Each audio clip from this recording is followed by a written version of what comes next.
minor non-conformances or opportunities for improvement. A compliance is required by the contract between merchant and acquirer or the card brand. Acquirer could be acquiring bank like HDFC. Acquirer and service providers are also required to be compliant by contract with the card brand. That's what I was just telling Vishal. But with the card brand, when you have a contract, you have to be compliant. And all compliance is mandatory from the release date of PCI DSS requirements. So, from October 2008, you have to comply to PCI DSS version 1.2. These are my contact details. Please feel free to contact me anytime you want. Thank you.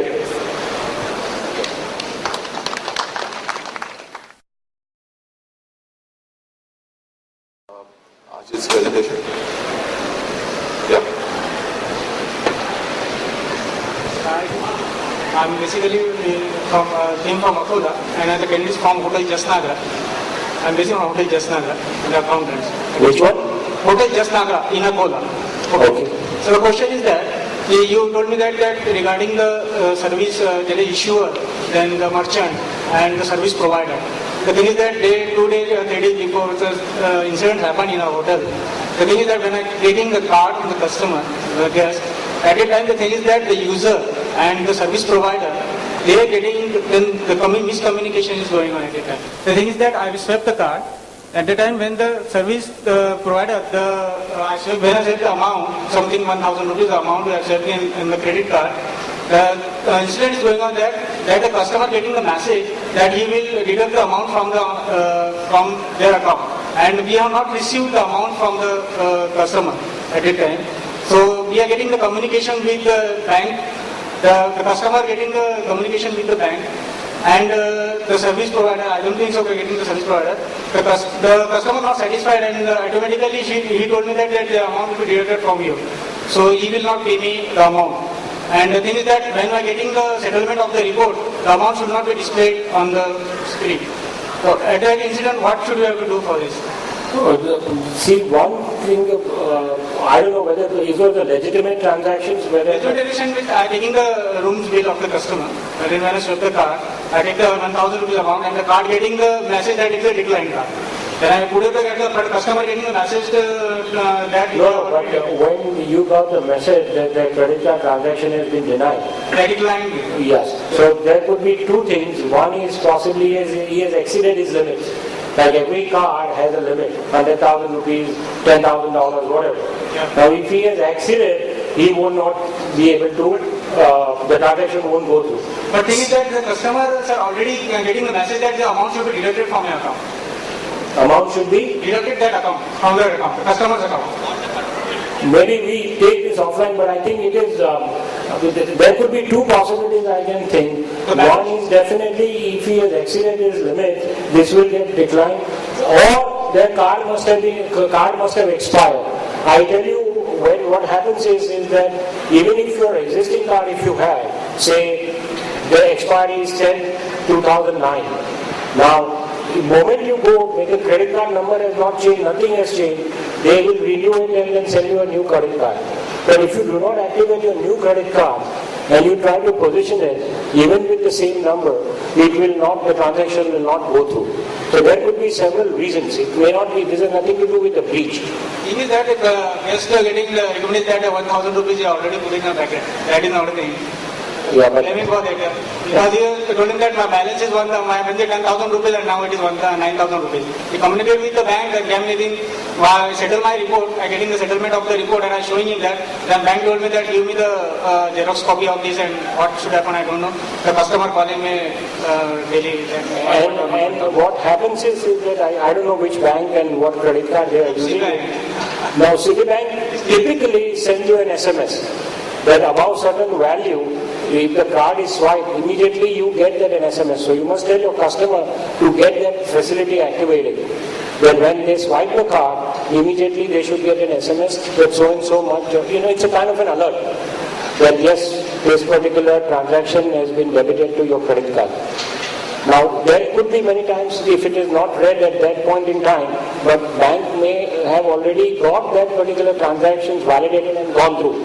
So there could be multiple issues. It's definitely not anything related to PCI DSS issues. It could be application related issue. It could be the card may not be working. Many times I have seen, even in the US, it's a valid card, everything is fine. When they swipe it, it doesn't work. So 2-3 times they did it. Then I said that, sir, do you have any other card? This is not going through or it's declining. When I gave my Discover card, it went through. And the card was valid. So many times the magnetic stripe also may not read the data when you swipe it. So I have one question for you.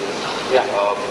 See, there has been a journey of in US where we had PCI DSS, and it's been years since it's been operational, and then we have this pretty secure, which is verified by Visa and the network protocol in place.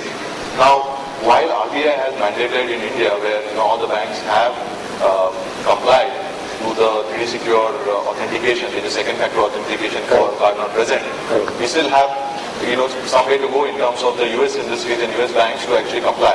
Right. Now, having given that background, how has been the take on of the US banks and experience of them taking on and complying to PCI DSS standard? And I will answer that, and as I told you, Vishal, when we discussed before, globally, 80% of the banks are not so-called PCI DSS compliant. The reason is, it's not that they cannot, the reason is that possibly either the lack of awareness or the proactiveness on the part of bank to be compliant in its actual literal law of the requirements of PCI DSS, or they go back to the respective regulator and tell them that we are enforcing, or they tell the council that we are enforcing that our merchants or service providers are complying with PCI DSS, and then they submit the necessary evidence and then do it. Now this discussion has also come out, because IBM ISS has also taken up that with the council, but this is where council has not done much at the global level. And it's the same cases in India.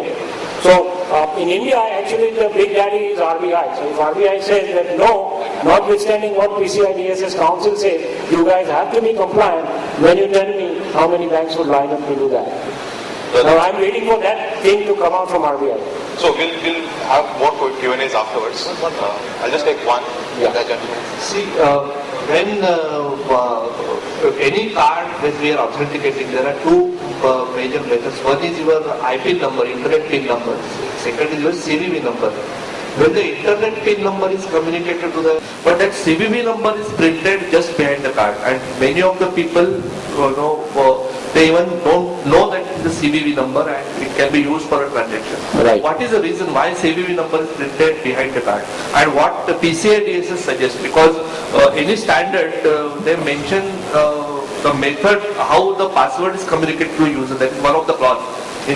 I don't know about PCI DSS, but 27001 and all, they generally mention how the password is communicated to user. Well, as I was telling you, is that CVV number is very specific to a cardholder. Okay? That information should never be passed on to anybody. Like you would not pass on your PIN number on a debit card to anybody. And I think I mentioned that when you are in a hotel handing over your debit card, please be ensured that you are present right there when the card is being swiped. So these two things should not be given to anybody, number one. Number two, when the merchant swipes the card, say any retailer or any merchant or a gas station, whatever, CVV number when it goes, it is assumed that it is encrypted when the information is being sent out, and they are not supposed to store it. That is where the PCI DSS requirements are there. 27,000 would not tell you like this, though they would say that the information has to be, protected, necessary controls have to be in place.